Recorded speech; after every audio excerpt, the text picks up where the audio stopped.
Um excelente e maravilhoso sábado para aqueles que, de boa vontade, dirigido pelo Espírito do nosso Pai Eterno, sentir o desejo, for tocado pelo Espírito do nosso Pai Eterno, nosso irmão eterno, o Espírito de Cristo, assim para partilhar, para compartilhar, para junto participarmos desta adoração que vai até o céu, pois neste momento, nesse dia especial de adoração, todos os seres celestiais se voltam para o Criador, se voltam para adorá-lo, adorar o nosso irmão eterno, pois que Ele é muito bom. Como a gente estava meditando no Salmo 59, verso 16. Eu louvarei tua força, com alegria louvarei pela manhã as tuas misericórdias, pois para comigo tem sido refúgio e fortaleza no dia da minha angústia, né? Então, meu irmão, daí porque as próprias ações do nosso Deus, por isso que o culto ao nosso Pai Eterno é chamado de culto de ação de graça, pois a nossa própria atitude de nós se pôr a adorá-lo é motivado pela própria bondade, pela própria atitude do nosso Pai Eterno nos guiar, a atitude do nosso Pai Eterno nos livrar, a atitude do nosso Pai Eterno nos proteger.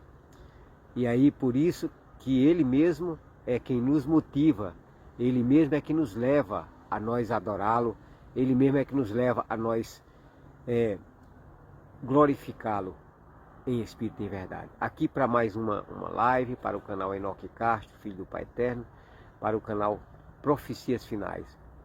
Assim para nós continuarmos, para nós não perdermos o costume, porque o que é bom falarmos outra vez, porque o que é satisfatório, o que edifica, o que nos alegra, é bom dizermos outra vez. Como Paulo fala sobre o fruto dos lábios que louva ao nosso Deus Todo-Poderoso, Criador do céu e da terra. O fruto que é do Espírito mesmo, que é do próprio Pai Eterno, que é fruto do Espírito. Paulo fala o fruto do Espírito, né? Então é o fruto, não para nós nos exaltar a nós mesmos, não, pelo contrário, para nós darmos glória, para nós bem dizer como os anjos que são assistentes do trono de Deus, eles cantam incessantemente, santo, santo, glorificando o nosso Pai Eterno, glorificando ao Criador dos céus e da terra e do mar. Mais uma vez aqui, nos sentimos muito felizes que ao nós glorificar o nosso Pai Eterno no sábado passado aqui em meio a esse habitat natural, esse habitat natural que é próximo à minha casa, essa bonita mata aqui verde, recebeu bastante gelo esses dias de chuva que é em forma, como se fosse forma de neblina, né? Mas aí mesmo assim recebeu vida, recebeu água, e aí o reflexo de receber água é que o verde, né? Que também a gente representa a esperança, né? Então assim como nós recebemos também a água do Espírito de Cristo em nós, a água de sua palavra, como Pedro fala mesmo, né? Somos lavados não de semente corruptível, mas de semente incorruptível, mediante o lavar da palavra, a qual é viva e é permanente. Assim também o que faz em nós, o que faz nós ter esperança, o que faz nós ter paz, o que faz nós estar felizes, não é riquezas, não é glória dessa terra, não é o que o mundo oferece, mas sim o que o nosso Pai oferece, sim o que nosso Pai nos dá, pois tudo que é essencial para a nossa felicidade, todos os favores imerecidos, que a graça que significa favor imerecido, que nos foi concedido para a nossa felicidade, nosso Pai tomou providência. Só não receberemos se nós o desviarmos dele, se nós fizermos vista grossa aquilo que ele nos oferece. Meu irmão, como de costume, a gente temos uma verdade presente para nós apresentar ao mundo. E o Eterno, estamos vivendo o período dos anjos da preparação. O Eterno nos prepara, pois assim como um exército, ele tem que ser bem treinado para ele entrar no combate, assim não é diferente, é bem treinado. E além do que, nosso Pai Celestial é um Deus de ordem, é um Deus que ele é equilibrado, ele é justo, em todos seus atos ele é fiel, em todos os seus atos ele é justo. Então ele para assim batalhar a defesa dele mesmo, a defesa dele que é verdadeiramente Deus, como diz o profeta Jeremias, a defesa de sua justiça, ele mesmo está com suas mãos estendidas a trabalhar dia a dia. Dia a dia ele está a trabalhar no sentido de prover as soluções necessárias para os seus filhos estarem munidos, advertidos e preparados para que a glória de Deus, pois chegará um momento, está muito próximo, chegará um momento e não está distante, chegará um momento, pois nos alegramos com isso, que a luz da glória de Deus brilhará em toda a face da terra. E no que Deus é glorificado? Nos seus filhos, temendo a Ele. A glória de Deus é vista nos seus filhos, temendo a Ele. E o que é temer a Ele? Eclesiastes 12:13 diz que de tudo que se ouve hoje, o resumo é: teme a Deus e guarda os seus mandamentos, porque isto é um dever de todo homem. E homem, genealogicamente, para que nossas irmãs também se sintam incluídas, genealogicamente também é mulher. Todos que são tementes filhos de Deus, todos os que verdadeiramente aceitam que o Espírito de Deus, que a benignidade de Deus opera em nós o arrependimento, como diz Paulo, que é a benignidade de Deus que opera em nós o arrependimento. Então, nisto nosso Pai é glorificado, que nós observemos os seus mandamentos, que nós andemos com Ele de modo digno, pois para isto fomos chamados, para andarmos de uma forma digna. E então, meu irmão, o preparo a saber que os anjos trazem o óleo do ouro do Espírito de Cristo. Os anjos traz o óleo de ouro do Espírito de Jesus Cristo, não o Espírito de uma trindade católica romana. O Espírito de Jesus Cristo dentro do contexto bíblico, porque o Espírito de Jesus Cristo não é um outro Espírito. Ele diz: não vos deixarei órfão, voltarei para vós outros. Quando ele fala lá em João que para os discípulos, que não deixaria os discípulos órfãos, não deixaria eles sem a presença do Pai, que o Pai estava em Cristo, reconciliando consigo o mundo, e o Pai, a companhia eles não ficariam órfãos de si, porque o Pai estaria em Cristo para ampará-los, para guardá-los, mesmo diante das situações de lutas que eles iriam passar. Então é esse Espírito, é o óleo desse Espírito que nós recebemos. O Espírito de Cristo, quando ele diz não vos deixarei órfão, voltarei para vós outros, ele não estava ali se referindo ao voltar literal, visível, universal e corpóreo, como nós estamos esperando esse majestoso, a manifestação de Deus em Cristo a vir libertar os seus filhos no momento de mais que eles estarão passando a mais cruel tirania de perseguição da parte dos inimigos, no momento da maior intensidade da tirania do mal. O nosso Pai eterno, no Filho eterno, ele entra em ação para libertá-los da tirania dos inimigos. Então, meu irmão, esse Espírito que está conosco a nos fortificar, a nos munir, a nos cingir, ou seja, nos vestir, não numa roupa literal como eu estou aqui com a túnica, né? Agora é propósito de Deus que os filhos dele imitem os profetas do passado, tanto na barba como no cabelo, mas aqui eu estou se referindo que o vestisse do Espírito de Cristo. Não daquele outro, não de outro espírito conforme as doutrinas do sistema papal que entrou no Concílio de Nicéia no ano 325, que diz que o Espírito Santo é uma outra, entrei na tradução maliciosamente ali do outro, fazendo até João dizer outro discípulo, sendo que era ele mesmo. Como é que pode? É uma tradução ali meia suspeita, porque os inimigos mexeram nas traduções da Sagrada Escritura também. Aí quando diz ali Espírito de Cristo, é o Espírito conforme está lá em Atos 20 e 28, meu irmão. Basta prestarmos bastante atenção para entendermos o contexto, não do contexto segundo a intenção do inimigo, que quer que a gente pense que aquele Espírito Santo ali não é Cristo. Tanto é que a profecia, a escritora norte-americana escreveu um pensamento expondo a razão porque que as igrejas estão fracas. Por isso que Deus fala, saia dela, povo meu, porque que as igrejas estão fracas, débeis, prestes a morrer, porque o inimigo trouxe uma influência de natureza desanimadora a pesar sobre as almas trêmulas, a influência de negar Cristo como Consolador. Ele é o nosso Consolador. A profecia, a irmã Ellen White, em vários tópicos, ela fala: não há Consolador como Cristo. Não podemos... Aí os inimigos impostores colocaram para as pessoas pensar que o Consolador era um outro.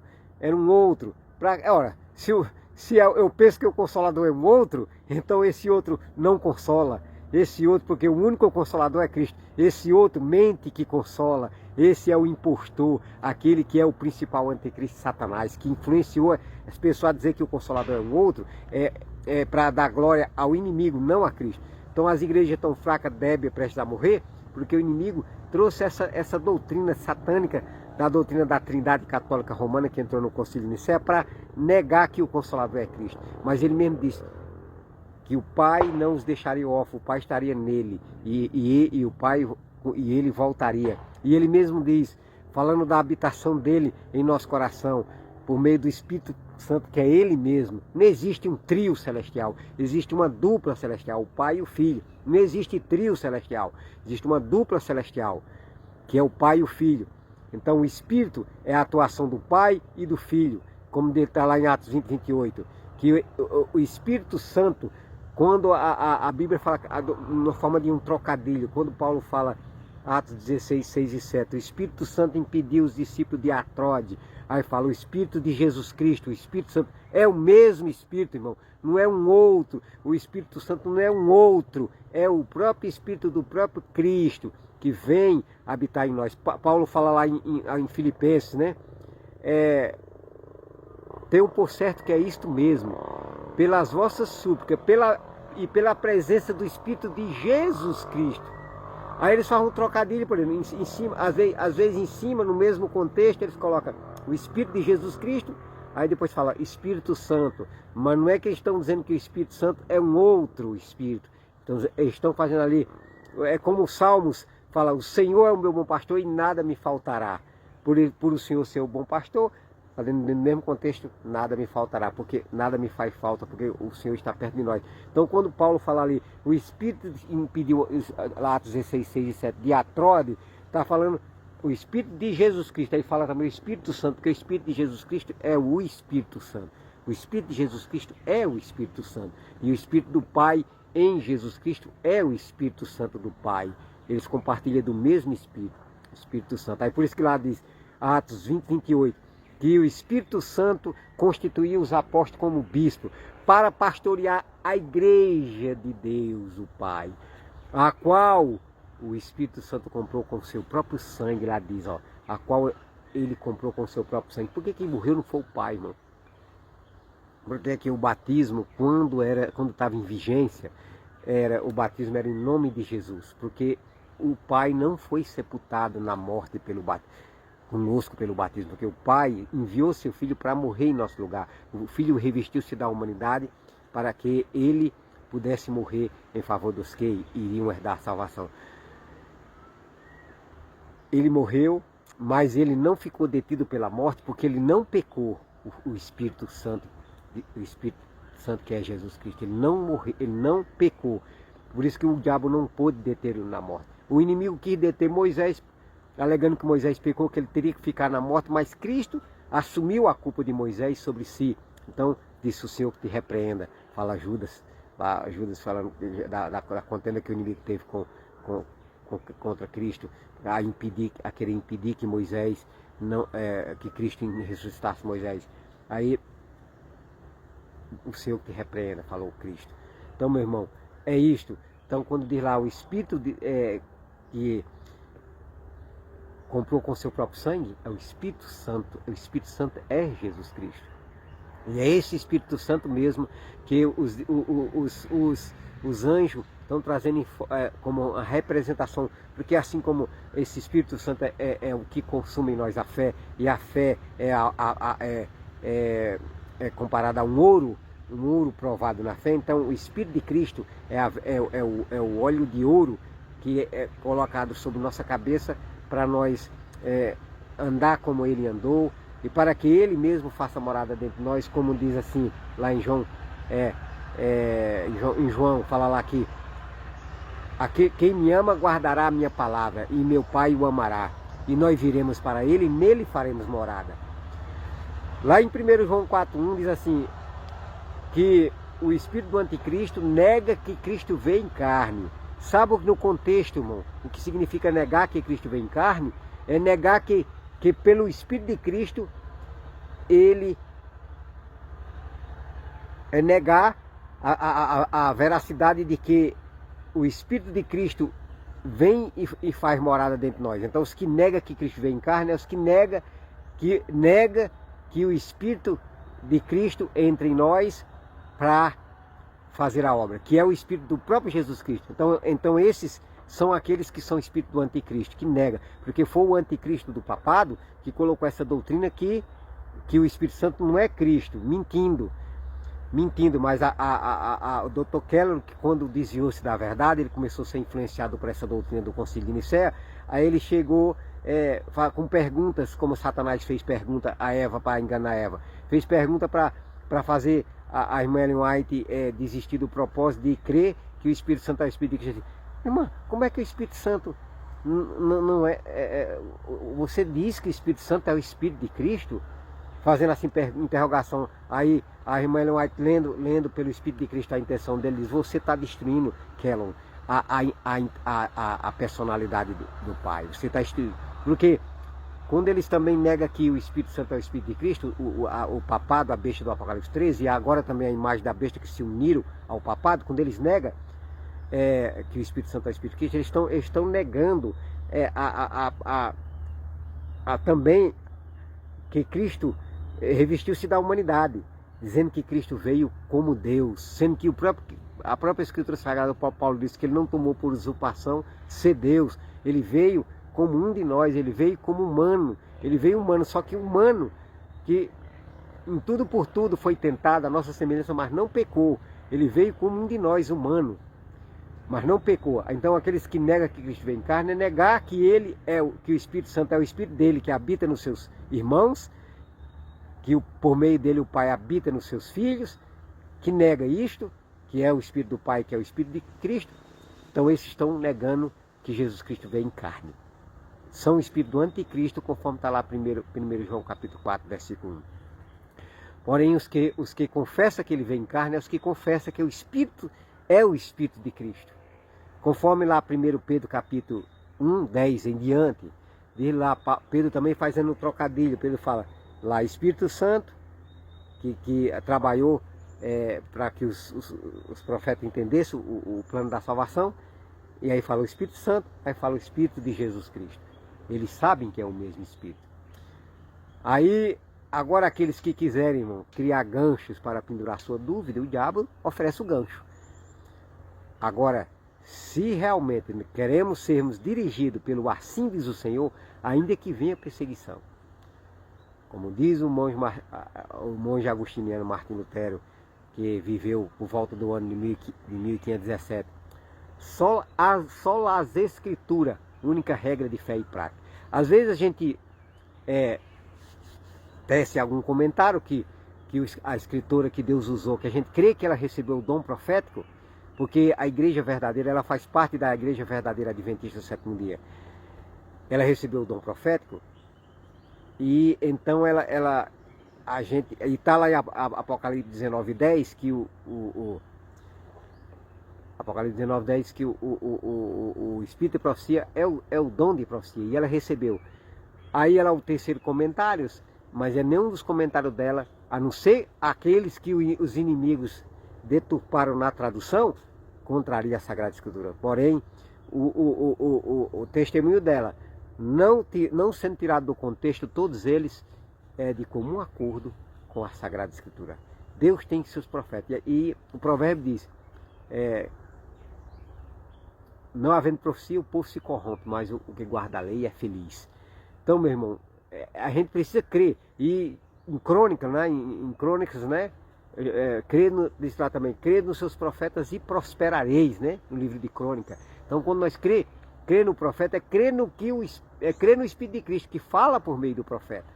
Como as revelações que foi revelada a João, né, que Deus deu a Jesus Cristo, a revelação do Apocalipse, e Jesus Cristo revelou a João, e João passou para as 7 igrejas, né, as 7 igrejas, Éfeso, Esmina, Pérgamo, Tiatira, Sardes, Filadélfia e Laodiceia, que é agora a última igreja. Nós estamos vivendo o período do 7º selo, irmão. Estamos vivendo o período da 7ª trombeta, e também no período da 7ª igreja, que quer dizer o povo do juízo, porque nós já estamos vivendo o período, a partir de 1844, nós estamos vivendo o período, as duas fases do juízo, a juízo em relação aos mortos, e agora em relação aos vivos, meus irmãos. Portanto, meus irmãos, é importante pormos sentido, como diz Pedro,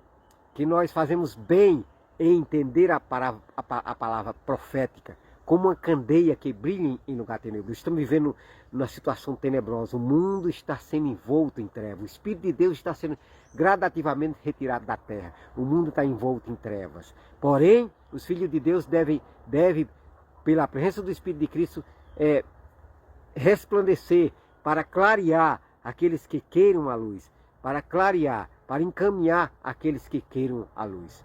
Não aqueles que recusam a luz. Os que quiserem a luz hão de ser encaminhados. Pois, como o próprio Cristo diz, quem quiser saber a respeito da doutrina, saberão se ela vem de mim ou não. Porque os que são de Cristo, Cristo neles se manifesta, como está lá em João 14:21.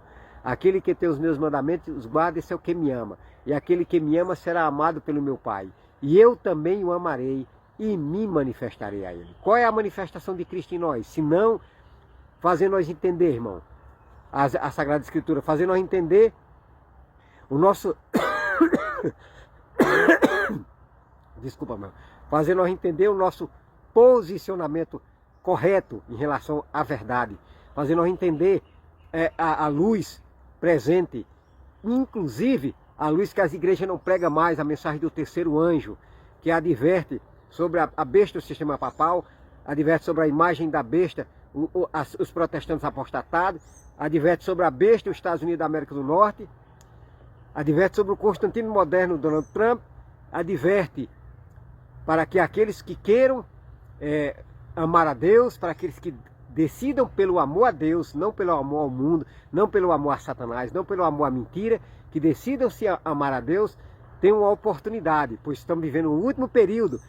As nações, pela 1 hora, como diz lá em Apocalipse 17:12, já entregou seu poder para a besta por 1 hora, que é o período de 2013 até 2028. Aqui não é marcando data da volta de Cristo, mas como não sabia o dia e a hora do dilúvio, mas Noé sabia o tempo, então nós estamos sabendo que agora, nós estamos, depois da ascensão do 8º Papa, e agora o 9º, que não é Leão 14 coisa nenhuma, porque o único que recebe o título de leão é Cristo, é um usurpador. E Deus agora já escolheu a nova liderança para transmitir, para Cristo nessa nova liderança estar à frente, para dar o último convite de misericórdia de Deus ao mundo. E essa última liderança, a irmã Elia Joanã Coutinho, irmã Deusilene, que a partir do dia 11 de janeiro de 2020, foram escolhidos os novos líderes da Igreja Adventista do Sétimo Dia verdadeira, fora de todos os templos, fora inclusive do templo da igreja que se diz verdadeira, mas infelizmente se uniu ao papado, se apostatou e Deus agora chamou a nova liderança para nós fazer a profissão de fé levantando a mão para o alto. Eu já fiz a minha, você tem a oportunidade de fazer a sua profissão de fé levantando a mão para o alto, que Cristo incorporou dia 10 de junho no irmão Elias Joná. Para quê?